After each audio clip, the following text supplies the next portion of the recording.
ഇവിടെ ഇന്നലെ ഒരു സിനിമാ നടി ഒരു വിഷയവുമായി ബന്ധപ്പെട്ട് ഒരു പേര് പറയാതെ പരാമർശിച്ചുകൊണ്ട് അവർക്കുണ്ടായ ഒരു അനുഭവങ്ങൾ സമൂഹ മാധ്യമങ്ങളിൽ അല്ലെങ്കിൽ ചാനലുകളുടെ മുന്നിൽ വന്ന് പറഞ്ഞു.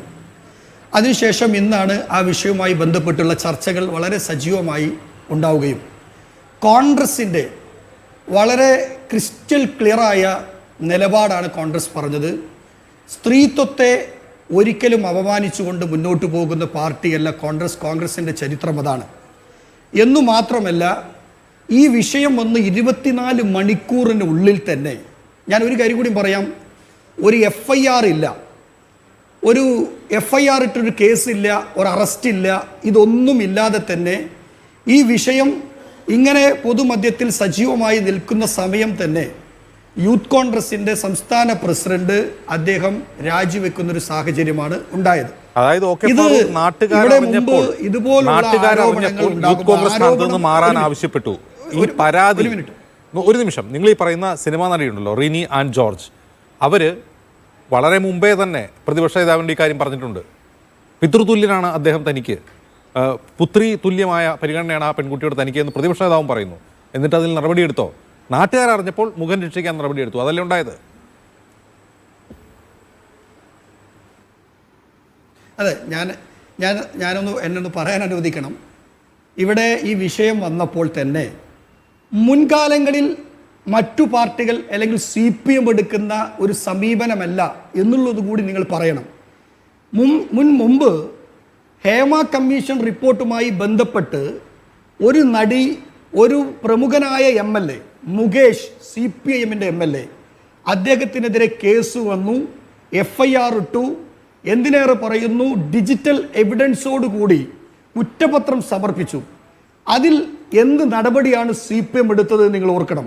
പക്ഷേ ഇന്ന് രാവിലെ ബഹുമാനനായ കേരളത്തിൻ്റെ പ്രതിപക്ഷ നേതാവ് ശ്രീ VD സതീശൻ അസന്നിഗ്ധമായ ഒരു കാര്യം പറഞ്ഞു.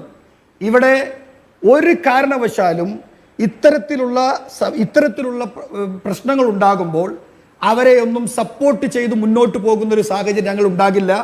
പരാതി ഉണ്ടാകട്ടെ, ആ പരാതിയുടെ അടിസ്ഥാനത്തിൽ ഏത് തരത്തിലും കോൺഗ്രസ് പാർട്ടി ഞങ്ങൾ ഇരക്കൊപ്പം ഉണ്ടാകുമെന്ന് വ്യക്തമായി പറയുന്നത് ബഹുമാനനായ കേരളത്തിൻ്റെ പ്രതിപക്ഷ നേതാവാണ്.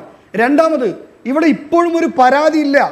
പരാതി ഇതുവരെ ആരുടെയും എതിരെ അല്ലെങ്കിൽ ഒരു വ്യക്തിയുടെ പേര് പോലും പറഞ്ഞിട്ടില്ല. അങ്ങനെ പരാതിയില്ല. ആ പരാതി ഇല്ലാതെ തന്നെ ഇന്ന് സമൂഹത്തിൽ ഇവിടെ പരാതി ഉണ്ടായിരുന്നോ രാഹുൽ മാങ്കൂട്ടത്തിനെതിരെ?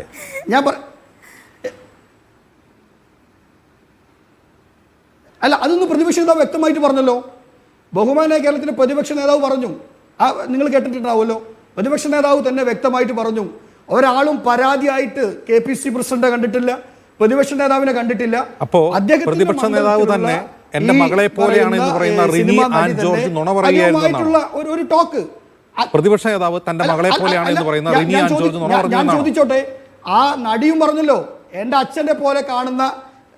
അല്ല, ഞാൻ ഇതിനകത്ത് പ്രതിപക്ഷ നേതാവിനെ വലിച്ചെഴുക്കുക എന്നുള്ളത് ചില അജണ്ടയുടെ ഭാഗമാണ്. ബഹുമാനായ പ്രതിപക്ഷ നേതാവ് പറഞ്ഞ വാക്കുകൾ നിങ്ങൾ കണ്ടതാണ്.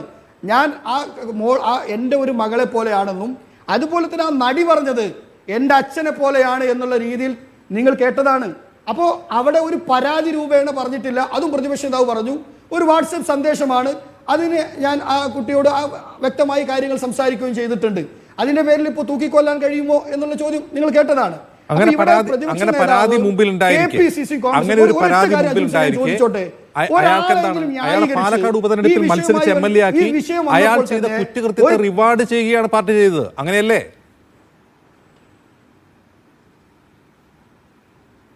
തീർച്ചയായും ഞാൻ ചോദിക്കട്ടെ, ഇന്നലെ വരെ ഈ വിഷയം പൊതുമധ്യത്തിൽ ഉണ്ടായിട്ടില്ലല്ലോ. അപ്പൊ പൊതുമധ്യത്തിൽ വിഷയം വരണം, പാർട്ടി നടപടി എടുക്കണമെങ്കിൽ അങ്ങനെയാണോ?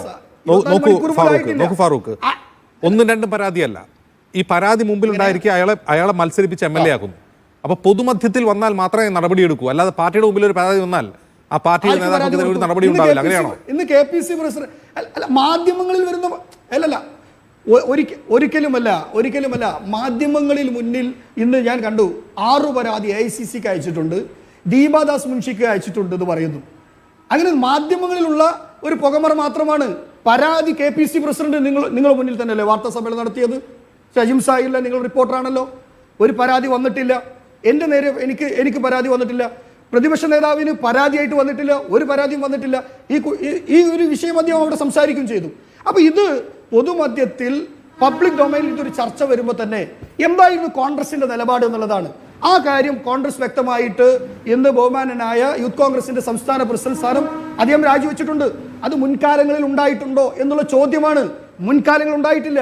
പിന്നെ ഇടതുപക്ഷത്തിന്റെ സുഹൃത്ത് ഇവിടെ പറഞ്ഞു, ഇടതുപക്ഷത്തിന്റെ ഇപ്പോൾ ഇവിടെ വന്നിരിക്കുന്ന സുഹൃത്ത് പറഞ്ഞു, ഞാൻ ആ പാർട്ടിയിലുള്ള കാലത്ത് ഞാൻ ഇതുമായി ബന്ധപ്പെട്ടിട്ടാണ് പാർട്ടി വിടാനുള്ള കാരണമുണ്ടായത്, ഇങ്ങനെയാണ് ഉണ്ടായതെന്ന് പറയുന്ന ആ വ്യക്തിയോട് നവംബർ മാസത്തിൽ തെരഞ്ഞെടുപ്പ് നടക്കുമ്പോൾ ഒരു ദിവസം 4 നേരം അദ്ദേഹം മാധ്യമങ്ങളെ കണ്ടിരുന്നു, വാർത്താ സമ്മേളനം നടത്തിയിരുന്നു. എവിടെയും ഇത് പറഞ്ഞിട്ടില്ലല്ലോ. ഈ വിഷയം എവിടെയും ഇദ്ദേഹം പറഞ്ഞിട്ടില്ലല്ലോ. അപ്പോൾ ഇവിടെ കോൺഗ്രസ് എടുക്കുന്ന സമീപനം ഞാൻ വളരെ വ്യക്തമായിട്ട് പറയാണ്. നമുക്കറിയാം അലിഗേഷൻസുകൾ പ്രത്യേകിച്ച് രാഷ്ട്രീയ പ്രവർത്തനം നടത്തുമ്പോൾ, പൊതുപ്രവർത്തനം നടത്തുമ്പോൾ ആരോപണങ്ങൾ ഉണ്ടാകാം. നിങ്ങൾ ഒരു കാര്യം മനസ്സിലാക്കണം. ഇതുപോലെ ഒരു 2013 കാലത്ത് ഒരു മനുഷ്യനെതിരെ ആരോപണം ഉണ്ടായി. ആ ആരോപണത്തിന്റെ പേരിൽ നിങ്ങൾ തെളിവ് സഹിതമുള്ള കാര്യങ്ങളാണ്. തെളിവുകൾ നിഷേധിക്കാൻ പോലും ആരോപണ വിധേയൻ തയ്യാറായിട്ടില്ല. നിങ്ങളുടേതാണോ ശബ്ദരേഖ എന്ന് ചോദിക്കുമ്പോൾ അദ്ദേഹം മറുപടി പറയുന്നില്ല. അപ്പോ മുമ്പിൽ തെളിവ് സഹിതം പൊതുമണ്ഡലത്തിൽ എക്സ്പോസ്ഡ് ആയി കഴിയുമ്പോൾ യൂത്ത് കോൺഗ്രസ് പ്രസിഡന്റ് സ്ഥാനത്ത് നിന്ന് മാറ്റി നിർത്തി മുഖം രക്ഷിക്കുകയാണ് നിങ്ങൾ ചെയ്തത്.